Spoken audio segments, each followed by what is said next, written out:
So, in today's vlog, I wanted to explore a couple of things. And I haven't prepared notes for this or anything, so bear with me if it's a little bit more random than previous vlogs. And what I was thinking about was the way that language is so important. And that, for example, I often use a word assuming that everybody around me has the same understanding of its meaning as I do. And I've been reading a lot about using clean language when talking with people, i.e. language that cannot be misinterpreted. Now, I think I've talked before in vlogs about using words that describe behaviour rather than words that describe the intent behind them. And I've actually just fallen prey to this myself on Facebook. I posted about what I would do if I felt someone was rude to me. And I immediately got a slap back from someone, quite rightly, who made it very clear that what I thought was rude might not be what the other person thinks is rude, and therefore I might be shutting someone down because of my own perception. Now, luckily, in my comment, I'd also made it clear that my first response to perceived rudeness is actually to open up a discussion with the other person. And that leads to the second part of this language issue. We cannot always be perfect in our language all the time.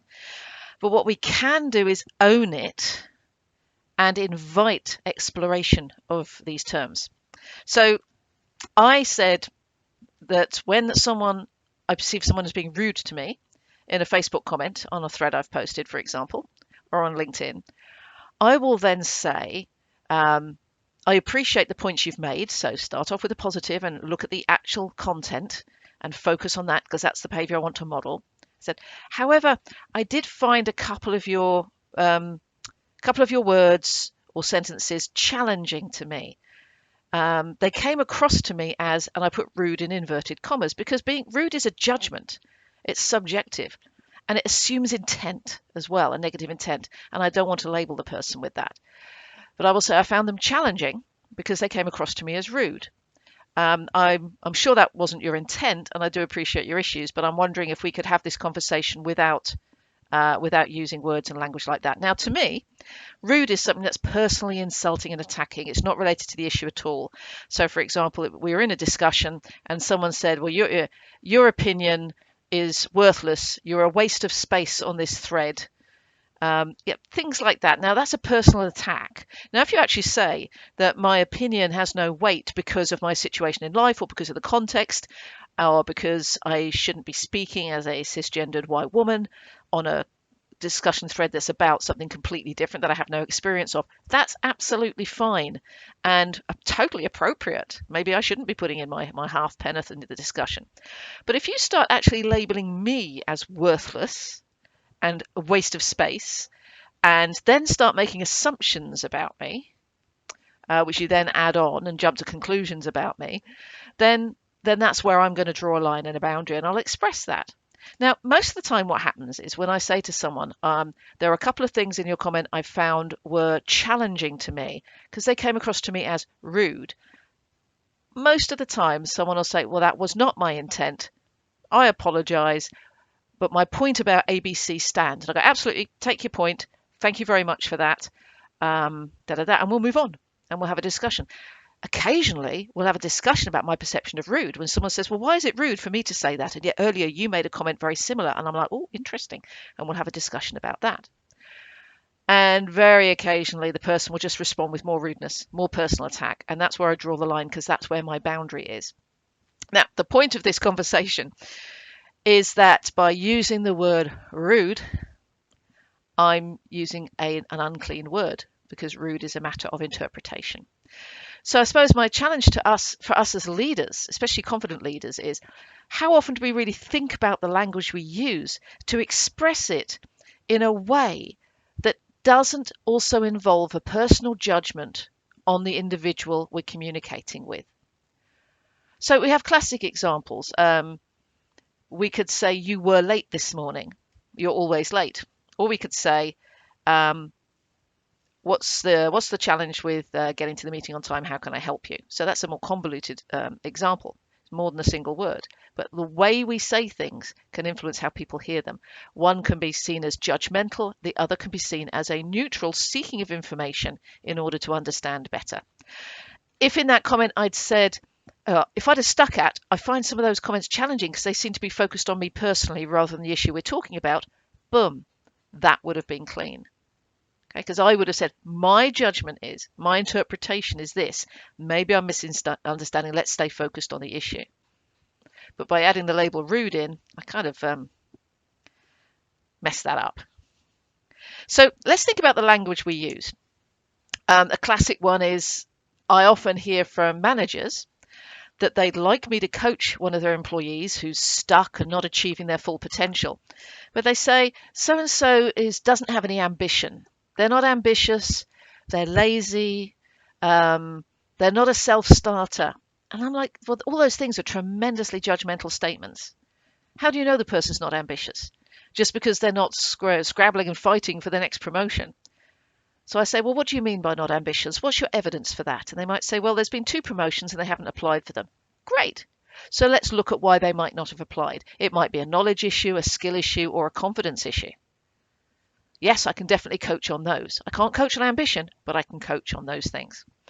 If you say someone's lazy, what does that mean? What's the evidence for that? Well, they always do exactly what they're asked, but they never go beyond that. There's no more than what we've asked. And I'm like, okay. Did you know that there are different types of people in the world? And for some people, to do exactly what you're asked to do is totally fulfilling your role. And unless someone says, I want 2 or 3 more ideas as well, they're not even going to think to do that because they believe they're doing 100% of their job. And now you're saying you want 110% of what you ask. How are they supposed to know that? We're not mind readers. Okay. So someone could actually be doing 100% of their job, but be labelled lazy because they're not doing more than that. It seems a little bit unfair, don't you think? If the expectations aren't clear, we're not mind readers. And then the last one about being a self-starter. Being a self-starter basically means doing things when you're not necessarily asked to do them. And again, how do we know that that's what's expected? And there's another issue here. I was coaching someone once whose manager said they're not a self-starter. But when I talked to the individual, they said, every time I come up with an idea, my manager shuts it down. So I just stopped doing it. So we have to look at the behaviours of people. What's the evidence for these judgments people are making about them?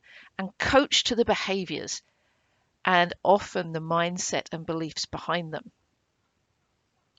So it's an interesting thing, this issue of language. What I'd like you to think about is have you had an experience lately where you've used the word and it's been jumped on because there's been a perceived judgment attached to it? How could you clean that language up?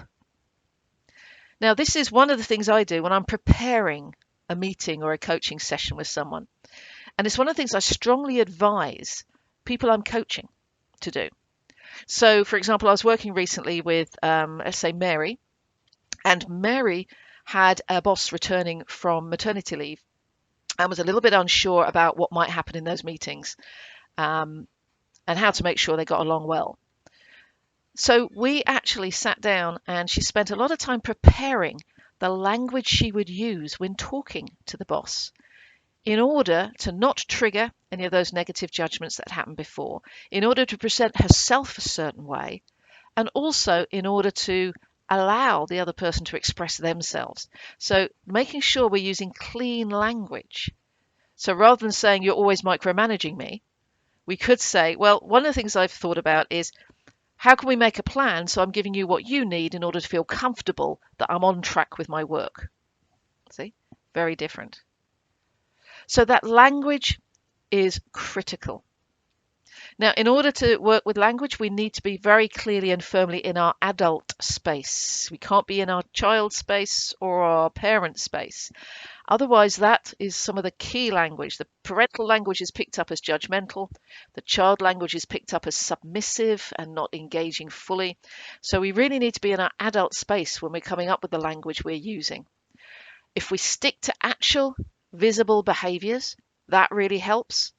And if we also take time to prepare to make sure that we go back through our language that we've written down and noted down and make sure we've cleaned it up before we have the conversation, that will help as well.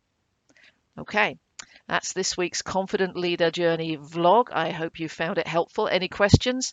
Just find me on the Facebook group, Confident Leader Journey Community on Facebook, and ask your questions there. Take care.